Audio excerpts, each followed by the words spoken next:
Oke, mari kita berdoa terlebih dahulu. Tuhan Yesus, terima kasih kami sudah memuji dan mengucap syukur pada malam hari ini.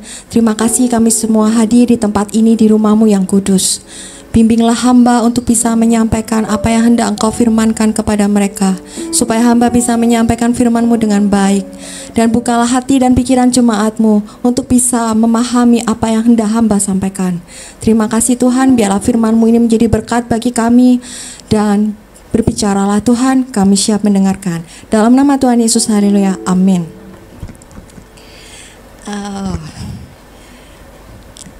Saya masih dalam itu, tema Bapa yang Kudus ya. Selama sebulan ini kita sudah mendengarkan banyak firman tentang Bapa yang Kudus. Ya, jadi saya cuman ambil review-reviewnya aja ya. Hari ini saya ambil judul tentang Allah penuh kuasa, anak Allah penuh kuasa. Kita akan bicara tentang kekudusan. Kan kita sudah bahas ya, kita sudah mendengarkan banyak tentang selama sebulan ini tentang kekudusan. Kekudusan itu apa? Kekudusan itu adalah kasih yang sempurna, di mana kudus dan kasih itu tidak bisa dipisahkan satu sama lain, karena Allah itu adalah kudus dan Allah itu adalah kasih. Mari kita baca dulu di Alkitab di Imamat 19 ayat 2.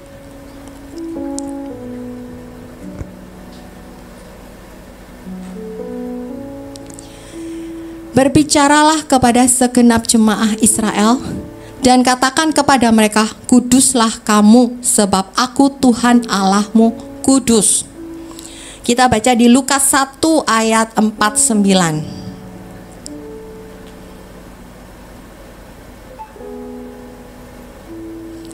Karena yang Maha Kuasa telah melakukan perbuatan besar kepadaku dan namanya adalah kudus.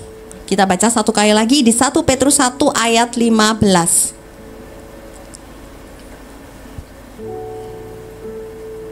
Tetapi hendaklah kamu menjadi kudus di dalam seluruh hidupmu, sama seperti Dia yang kudus yang telah memanggil kamu. Dari Alkitab ini kita membaca bahwa semua mengakui bahwa Yesus itu kudus, dan Yesus sendiri pun mengakui bahwa Yesus itu kudus.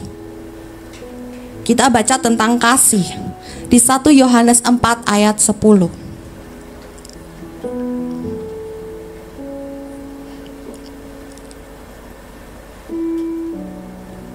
Inilah kasih itu, bukan kita yang telah mengasihi Allah, tetapi Allah yang telah mengasihi kita dan yang telah mengutus anaknya sebagai pendamaian bagi dosa-dosa kita.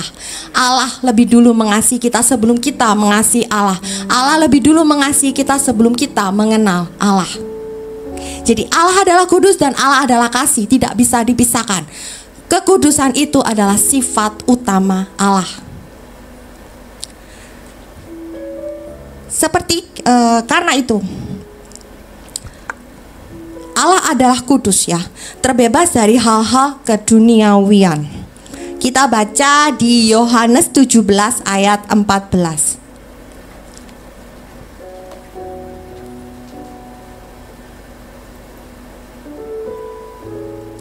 Aku telah memberikan firman-Mu kepada mereka, dan dunia membenci mereka, karena mereka bukan dari dunia, sama seperti aku bukan dari dunia.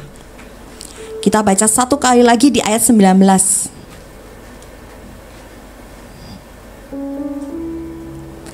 Dan aku menguduskan diriku bagi mereka, supaya mereka pun dikuduskan dalam kebenaran. Yesus menguduskan dirinya bagi kita, supaya kita pun dikuduskan dalam kebenaran. Karena itu Yesus memanggil kita, menguduskan kita untuk menjadi miliknya, menjadi kudus, yang dikuduskan oleh Yesus Kristus untuk kita, supaya tidak lagi dari dunia ini. Saat Yesus pergi ke Kapernaum, di sebuah kota di Galilea, di sana Yesus memberikan pengajaran ya pada hari-hari Sabat. Mereka semua takjub akan pengajarannya, karena perkataannya itu penuh kuasa. Di sebuah rumah ibadat itu ada orang yang kerasukan setan. Dia berbicara dengan keras kepada Yesus. Ya, kira-kira seperti ini. Hai engkau, Yesus, orang Nazaret. Mau apa urusanmu dengan kami? Apakah engkau hendak membinasakan kami? Aku tahu siapa engkau, yang kudus dari Allah. Dia bilang begitu. Berarti Yesus sendiri, setan sendiri tahu Yesus itu kudus. Setan mengatakan Yesus itu kudus, yang kudus dari Allah. Yesus menjawabnya dengan membentak, diam, keluarlah dari sana. Dan setan itu pun menghempaskan tubuh orang tersebut ke jemaat-jemaat yang ada di sana dan tidak menyakitinya. Semua orang di sana berbicara seorang kepada yang lain. Alangkah dahsyatnya perkataan ini. Sungguh penuh wibawa dan penuh kuasa. Dia bisa mengusir roh-roh jahat itu, dan mereka pun keluar. Dan hal itu terdengar di seluruh daerah itu. Seperti jika kita ya memperhatikan sekarang realita, jika kita dengan seksama melihat realita ya, manusia yang berkuasa, punya kuasa, itu mampu menghancurkan yang baik. Mereka mampu melakukan hal-hal yang jahat. Mereka mampu mengubah fakta. Mereka mampu membingungkan dan menghancurkan. Sama halnya dengan orang yang tidak merasa nyaman saat kita berbicara mengenai iblis, karena iman mereka lemah. Banyak orang yang pergi ke orang-orang pintar, orang tukang ramal, apalagi tukang baca surat tantangan, suka baca horoskop. Ya, siapa di sini suka baca horoskop? Show kita Yesus, bintang kita Kristus. Nah, jika kita mengklaim sesuatu yang lebih besar itu berasal dari kekuatan Allah, padahal sebenarnya kekuatan itu berasal dari iblis, maka iblis itu akan menguasai seluruh hidup kita. Kita seperti Paulus dikatakan di Roma 1 ayat 25. Ini Paulus yang berkata di Roma 1 ayat 25. Sebab mereka menggantikan kebenaran Allah dengan dusta dan memuja dan menyembah makhluk dengan melupakan penciptanya yang harus dipuji selama-lamanya. Ia adalah pendusta dan bapak segala pendusta. Itu iblis di Yohanes 8 ayat 44. Dan dia adalah si ular tua yang menyesatkan seluruh dunia. Wahyu 12 ayat 9. Iblis adalah musuh dari kebenaran. Saya pernah dulu pada saat saya masih umur 22 tahun, saya hanya menemani, jadi ini cuma sharing ya. Saya hanya menemani seseorang waktu itu karena dia minta tolong saya untuk menemani dia pergi ke orang ramal, orang ramal gitu. Dan saya waktu itu, memang saya Kristen, saya rajin berdoa, saya menyembah Tuhan, saya adalah penyembah, berdoa semua, saya pergi ke gereja. Tapi entah kenapa saya waktu itu saya merasa, oh kamu pergi orang pintar ya, oke. Yang saya lakukan adalah, kenapa saya tidak melarang dia itu. Tapi saya merasa bahwa saya seperti orang tuh, oh aku temani kamu aja biar kamu gak tersesat ya. Maksud dalam hati itu supaya kamu gak dibisik-bisiki sama orang ramal itu. Jadi saya merasa seperti itu. Ya udah aku temani kamu.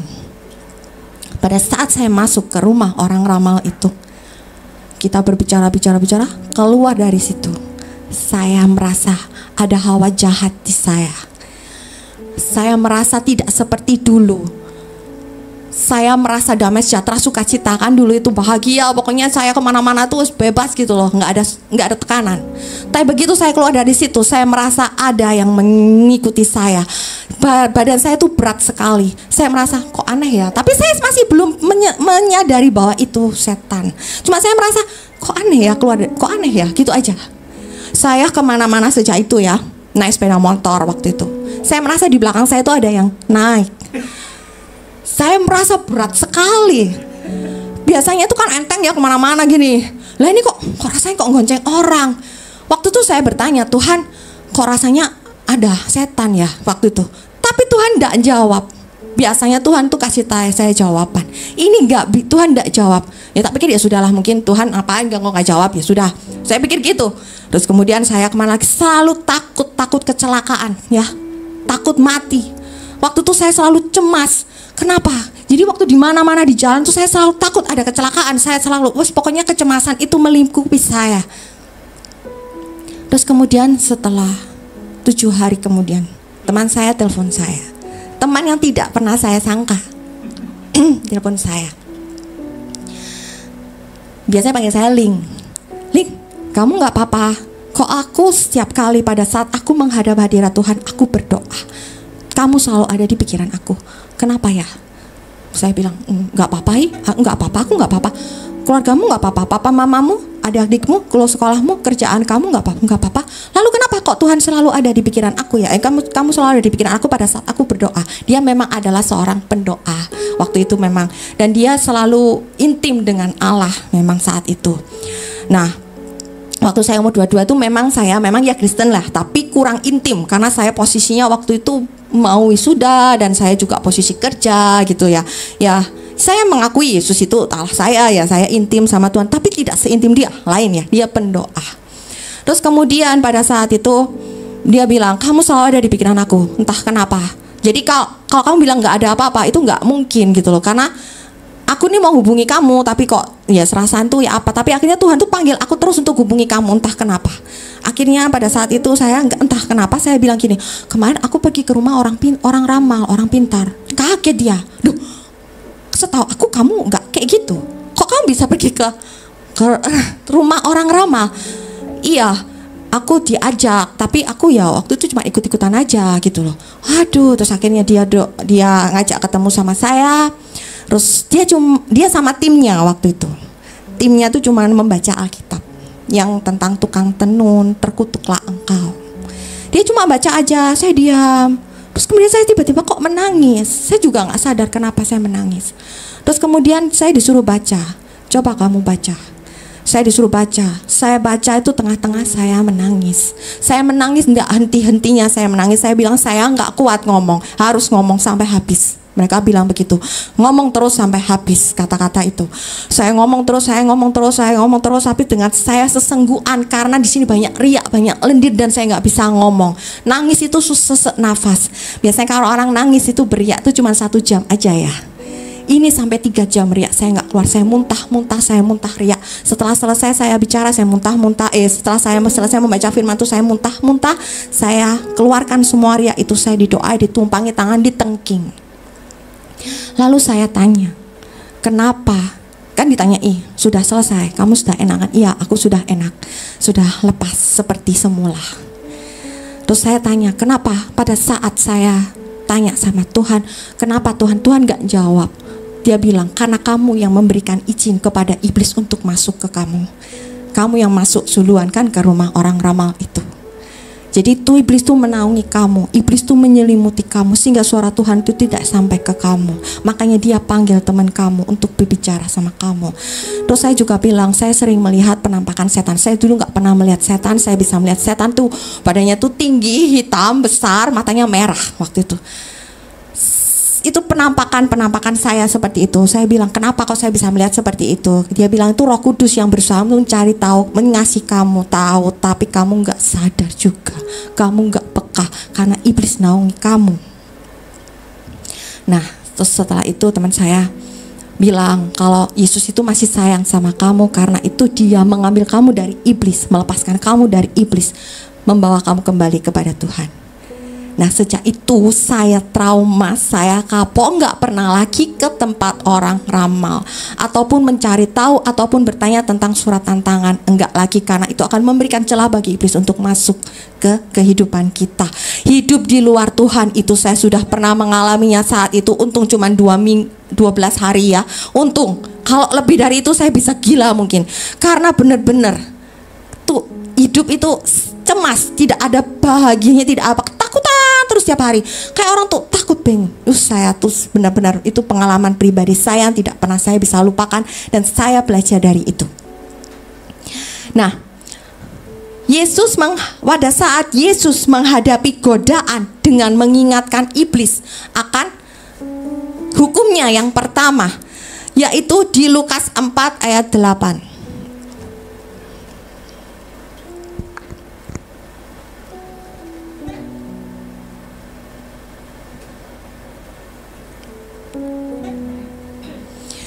Tapi Yesus berkata kepadanya, ada tertulis, engkau harus menyembah Tuhan Allahmu dan hanya kepada Dia sajalah engkau berbakti. Tuhan Yesus berkata begini kepada si iblis saat iblis menggodai Tuhan Yesus. Dan di Ulangan 6 ayat 13.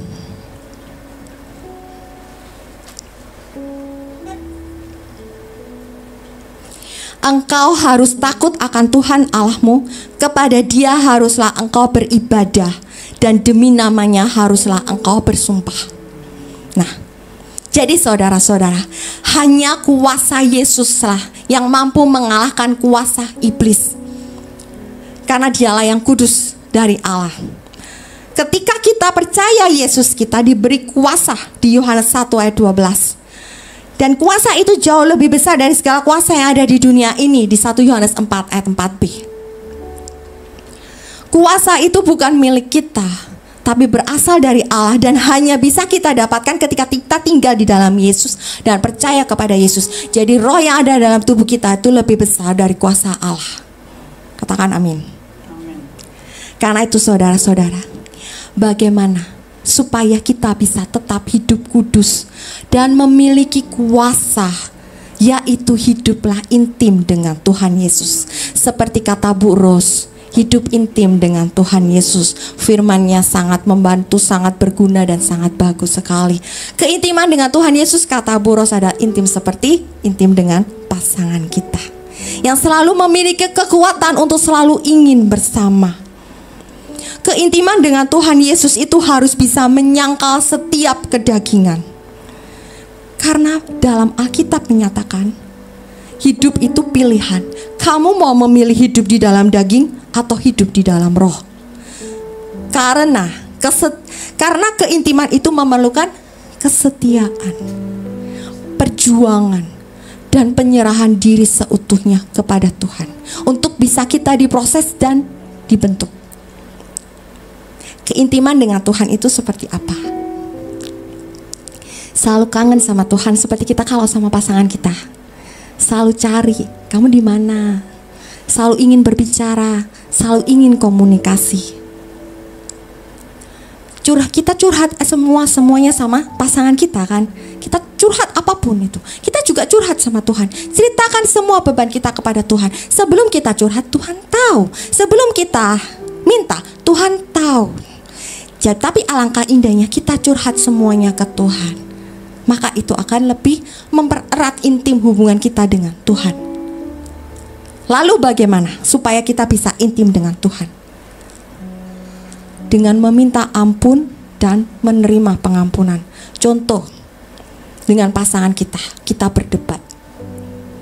Lalu kita minta maaf. Sayang, maafin aku ya. Oh ya sayang, aku maafin kamu.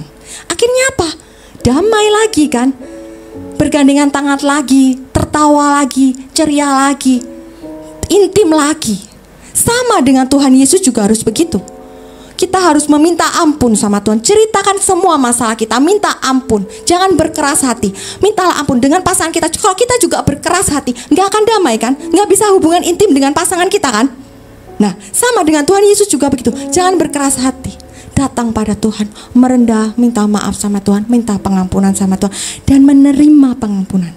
Dan juga harus punya rasa kasih, seperti kita kasih kepada pasangan kita. Kalau kita juga kasih, dan kita juga harus punya kasih kepada Tuhan Yesus, dan memiliki kasih seperti Tuhan Yesus. Penyertaan Tuhan di dalam hidup kita itu secara menyeluruh, tidak hanya secara jasmani ataupun rohani, tetapi juga secara jasmani. Kayak kita dikasih kesehatan setiap harinya, itu adalah anugerah dari Tuhan. Kita baca di Kejadian 50 ayat 21a.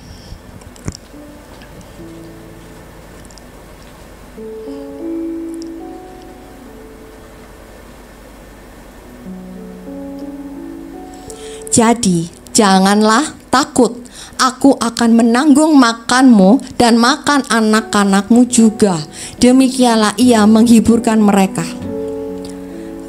Kita baca di Matius 10 ayat 30 sampai 31.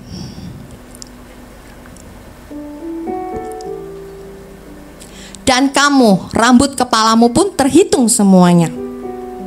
Sebab itu janganlah kamu takut, karena kamu lebih berharga daripada banyak burung pipit.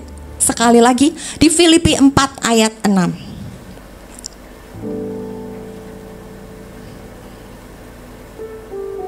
Janganlah hendaknya kamu khawatir tentang apapun juga, tetapi nyatakanlah dalam segala hal keinginanmu kepada Allah dalam doa dan permohonan dengan ucapan syukur. Saat bangsa Israel melakukan perjalanan panjang di bawah kepemimpinan Musa, Tuhan sudah tahu mereka itu butuh apa. Mereka butuh makan, butuh minum. Tuhan menyediakannya. Karena itu bangsa Israel bersorak-sorai, mereka bernyanyi berbalas-balasan kan. Mereka senang karena mereka tahu Yesus memelihara hidup mereka. Seperti kata Pastor Gary, hidup kita dijamin oleh Bapa. Firmannya Pak Gary bagus sekali itu, membangun sekali itu buat saya. Nah, ketika Tuhan mencukupkan kita, kita dapat mengenalnya sebagai Allah yang memelihara hidup kita. Di Filipi 4 ayat 19, ini firman yang sangat bagi saya itu, saya pegang, saya sangat menggemari firman ini ya. Filipi 4 ayat 19, Allahku akan memenuhi segala keperluanmu menurut kekayaan dan kemuliaannya dalam Kristus Yesus. Kita nyanyikan dulu ya. Tiada yang mustahil bagi Dia, ajaib segala perbuatannya, segala perkara ku tanggung dalamnya, di dalam kekuatan kuasanya, di dalam kekuatan kuasanya, Allahku kan memenuhi keperluanku menurut kekayaan dan kemuliaannya. Allahku kan mencukupi kebutuhanku di dalam Yesus Tuhan. Amin. Amin.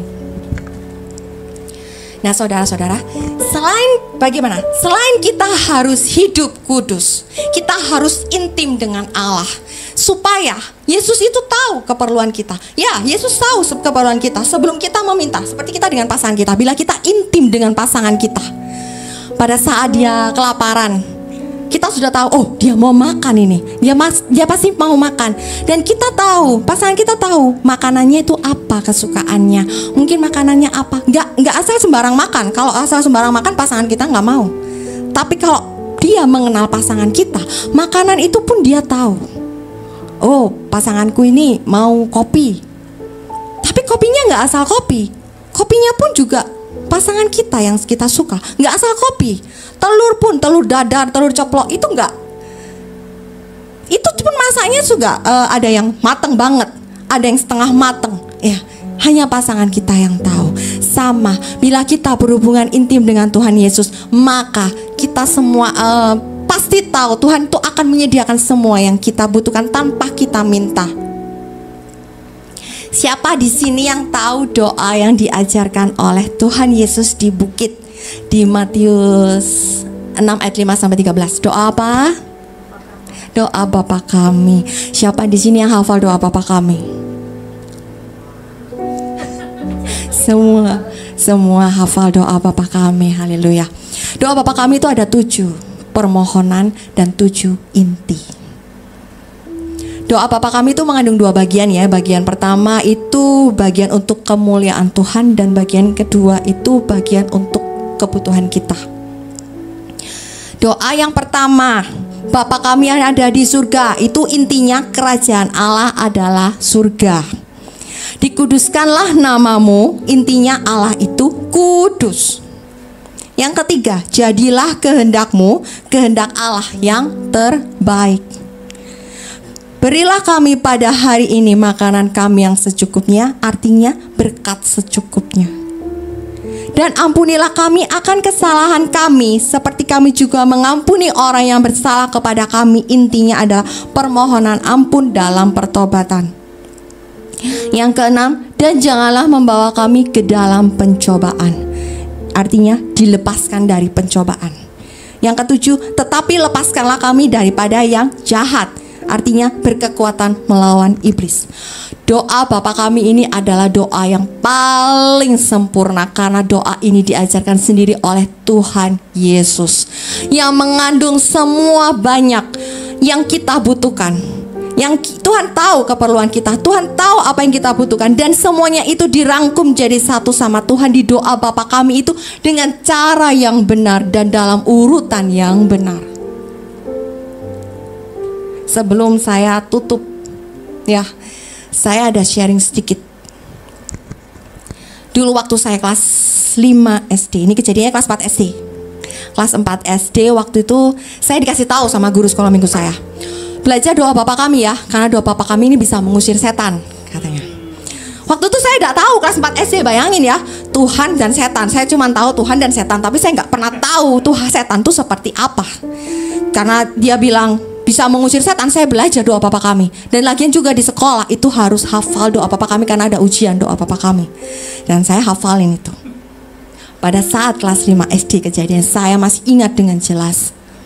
Waktu itu rumah saya, pembantu asisten rumah tangga saya ada 3. Satunya tuh kerasukan setan, karena dia itu waktu itu dia tidur di jam 6 waktu maghrib. Dia sakit, dia pusing juga waktu itu, jadi dia panas juga, dia tidur. Terus tiba-tiba dia itu kerasukan setan, dalam arti dia marah-marah, terus dia pukul-pukul, terus dia matanya merah. Jadi kedua mbak ini dipukul-pukul, dimarah-marahi, diteriakin sama dia. Terus dihandle sama mbak saya. Mbak saya otomatis keduanya tuh bilang, Pak, manggil bapak saya tuh Tuan, tolong Tuan, ini mbaknya kerasukan, Tuan. Gitu, manggilnya Mbak Yu kerasukan, Mbak Yu. Hah, kerasukan? Papa ya bingung, kerasukan. Ya tapi karena namanya kerasukan ya udah dilihat, matanya merah. Papa doain. Waktu itu mama saya dan adik-adik saya dan saya, adik-adik saya masih kecil ya. Jadi kalau ada kejadian seperti itu pastilah apa mbak pasti lari kan ke mbaknya gitu loh. Tapi mama saya handle. Jadi mama saya handle adik-adik saya tuh supaya masuk kamar. Dan otomatis saya yang kelas 5 SD waktu itu sama mama disuruh masuk ke kamar. Ayo masuk ke kamar, masuk ke kamar. Tapi saya waktu itu ya namanya juga anakan, mama saya nggak bisa membantu papa saya untuk mengusir setan, karena mama saya harus handle adik-adik saya ya, dimasukkan ke dalam kamar, karena kan tidak mungkin meninggalkan anak-anak di dalam kamar, takutnya ada gunting, ada apa ya kan, mereka nanti temboknya atau rambutnya salah satu mungkin jadi gondol atau gimana, jadi harus dijaga oleh orang dewasa. Terus kemudian pada saat saya mau ikut mama saya melangkah, saya dengar suara. Saya waktu itu masih kecil, saya nggak ngerti. Dengar suara, kamu adalah warrior, kamu adalah hero, kamu adalah pahlawan Allah. Ayo kamu doa, ayo kamu usir setan itu. Entah kenapa saya tuh enggak, takut, enggak. Tapi saya langsung berdiri di belakang papa saya. Jadi waktu itu rumahnya itu panjang ya, jadi lorong belakang sama yang perbatasan ruang depan, ruang tengah. Nah, jadi papa saya ada di situ di perbatasan itu. Papa saya berdoa, nengking setan itu. Terus kemudian jadi posisinya rame di belakang tuh, 3 mbak itu rame tuh, tolong Tuhan, seperti itu rame. Terus saya tanya, Ma, Papa itu kenapa? Mama bilang kerasukan setan. Kerasukan setan. Waktu itu saya dipikirin kerasukan setan gitu kan. Nggak ngerti, zaman dulu kan masih lugu-lugu dan polos-polos ya kelas 5. Nggak kayak sekarang kelas 5 tuh sudah ngerti ya. Dulu tuh lugu-lugu dan polos-polos kelas 5 itu. Kerasukan setan. Oh, kerasukan setan. Tapi waktu itu Tuhan bilang, hadapi. Kamu warrior. Terus kemudian saya tuh waktu itu di belakang papa saya. Saya langsung balik badan saya ke papa saya. Tapi saya di belakang papa saya. Saya nggak berani di sebelah papa saya. Waktu itu papa saya itu kan ya termasuk kereng ya. Oh, nanti kalau dia lihat saya yang ditengking bukan setan tapi saya, masuk kamar pasti gitu. Ya kan? Jadi saya daripada nanti setannya lari ya kan, mendingan saya di belakang. Saya diam-diam di belakang tanpa. Jadi mama saya bisik-bisik. Soalnya papa saya kan, mama sudah kayak gitu. Jadi nggak mungkin mama saya, sini, nggak mungkin. Jadi, ayo Tapi saya nggak peduli, saya tetap di sini di belakang papa saya berdoa. Saya cuma bilang begini waktu itu, Tuhan, aku anak kecil dan Engkau mendengar doa anak kecil. Tolong bantu papaku, aku kasihan dia menghadapi setan itu sendiri. Tuhan, aku percaya Engkau berkuasa. Itu yang ada di kata-kata saya masih ingat sekali, itu pengalaman pribadi saya. Terus kemudian entah Tuhan, kemudian saya ingat, tiba-tiba ingat doa Bapa kami itu bisa mengusir setan. Langsung saya ucapkan doa Bapa kami. Papa saya kan masih namanya sesulian gak mentengking-nengking itu kan. Saya doa dengan tenang doa Bapa kami. Doa Bapa kami. Pada saat saya katakan terakhir itu ya, yang setelah, tapi lepaskanlah kami dari badan jahat karena Engkau yang empunya. Belum selesai berdoa Mbak, saya sudah teriak-teriak, setannya sudah pergi Tuhan, setannya sudah pergi, karena Mbaknya pingsan. Saya selesaikan itu karena Engkau yang punya kerajaan, kuasa dan kemuliaan sampai selama-lamanya, amin. Terus saya buka mata. Tapi papa saya nggak buka, papa saya nggak nutup matanya karena papa saya pernah cerita sama saya, kalau usir setan nggak boleh tutup mata, nanti kamu dibokem nggak tahu, jadi harus buka mata katanya gitu. Nah waktu itu kan saya kayak berani lihat Mbak itu karena posisi saya masih kecil, jadi saya cuma merem gini aja. Terus kemudian Tuhan itu, kemudian papa saya kelihatan saya, dia cuma jamah kepala saya cuma diam aja, takut dimarahi. Kalau setannya masih ada di situ, bayangkan orang tua yang apa di pikiran orang tua pasti kan takut. Setan itu bisa pindah-pindah. Kalau diusir pindah. Tergantung badan kamu, tergantung badan kita itu imannya kuat apa tidak, ya kan? Nah, kemudian otomatis orang tua tuh kan takut. Tapi namanya anak kecil, waktu itu saya berani gitu loh. Nah, kemudian setelah ditumpangi tangan itu, kemudian saya baru sadar bahwa yang mengatakan kepada saya, maju, lawanlah iblis, kamu adalah warrior. Itu kata-kata guru sekolah minggu saya waktu itu. Kalian adalah warrior, kalian adalah hero-hero pahlawan Allah. Jadi kalian punya kuasa. Nah itu yang mengingatkan saya, nggak mungkin setan, pasti menjerumuskan dirinya sendiri ya kan. Yang ternyata yang berkata seperti itu adalah Tuhan. Dan yang mengingatkan saya doa Bapa kami itu adalah Tuhan. Dan pengalaman hidup ini yang saya pegang sampai sekarang adalah saya disuruh berani. Saya bukan saya yang berarti bisa mengusir setan, enggak. Papa saya juga doanya penuh kuasa. Cuman saya kan waktu itu yang saya pegang sampai sekarang itu pada saya berani adalah saya berani. Pada saat kelas 5 tuh saya berani menghadapi setan, mengusir setan itu. Itulah yang membuat saya punya keberanian itu hingga saat ini. Jadi maksudnya tuh berani untuk melawan gitu loh. Bukan melawan manusia, maksudnya melawan setan. Itu pengalaman pribadi saya bahwa doa kita, perkataan kita itu penuh kuasa.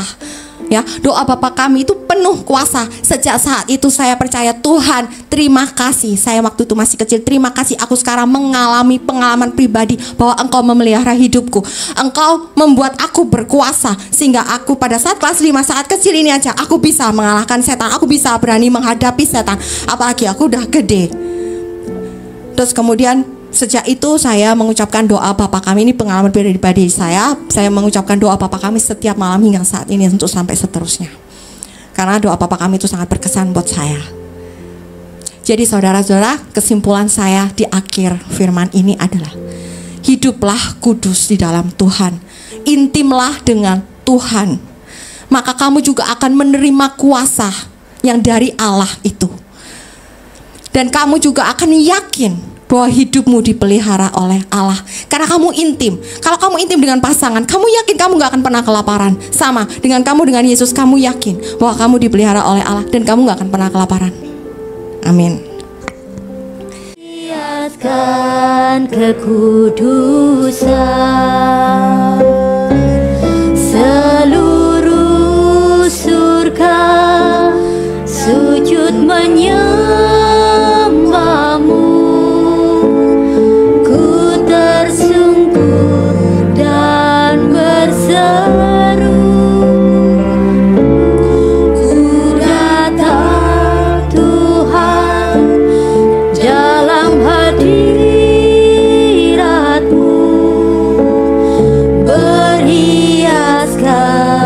Kekudusan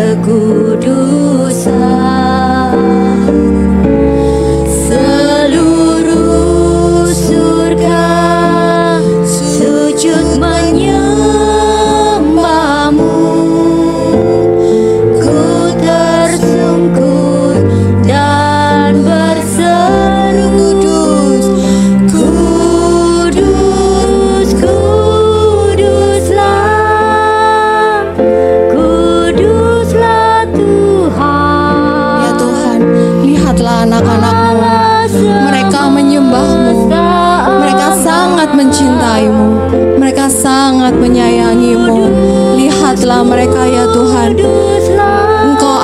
Engkau adalah Allah yang kudus, Engkau mulia, Engkau sangat berkuasa, berkuasa dalam perkataanmu, berkuasa perbuatanmu ya Tuhan.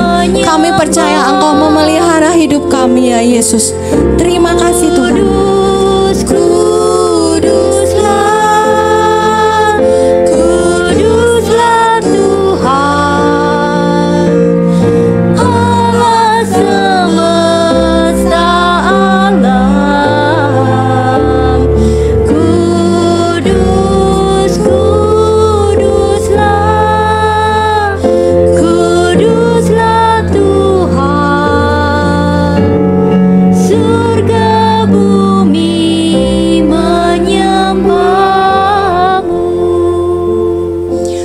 Yesus, terima kasih kami sudah mendengarkan firman-Mu. Biarlah firman-Mu itu tertanam di hati kami masing-masing.